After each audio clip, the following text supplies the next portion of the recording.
Dekabrda qrup açılmayıbdı, hər hansı bir qrup. Növbəti qruplar yanvarda başlayacaq. Deməli, yanvar tarix sınaq qrupu Azərbaycan bölməsi üçün nəzərdə tutulubdur.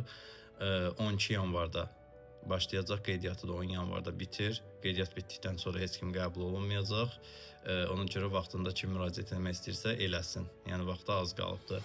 Kurikulum qrupu deməli fevralın 1-ci əslində planlaşdırmışdıq. Sonra da təlimçi müəllimlə məsləhətlərimiz nəticəsində qərar verdik ki, yəni arada Novruz bayramı da var. Ona görə 21 yanvara doğru çəkdik. Əslində mən istəyirdim ki, o da fevralda başlasın da, yəni növbə ilə hamısı başlasın. Çox qrupu idarə etmək çətin olur adam üçün. Təlimçi müəllimimiz Ülvi Şamilovdur. Kifayət qədər professional sahəsində bir müəllim, sözünü demiş müəllimdir. Onun da şəklinə əlavə eləyirəm bura, tanıyın ki, kimdir. Həmin qrupun aparıcı müəllimi olacaq o.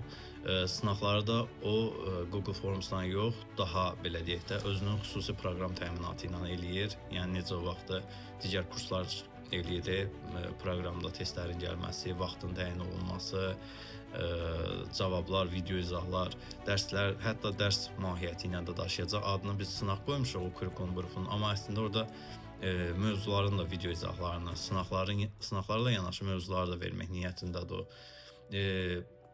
Qiymətləri sonda deyəcəm qrupların hamısını. Davam eləyək. Kurikulum qrupunun da sayını göstərim. Hal-hazırda orada qeydiyyat davam eləyir. Ondan sonra hansı qrupumuzdur? Mart ayında ilin son qruplarını demək olar ki, açacağıq. Ondan sonra qrup planlaşdırmamışam.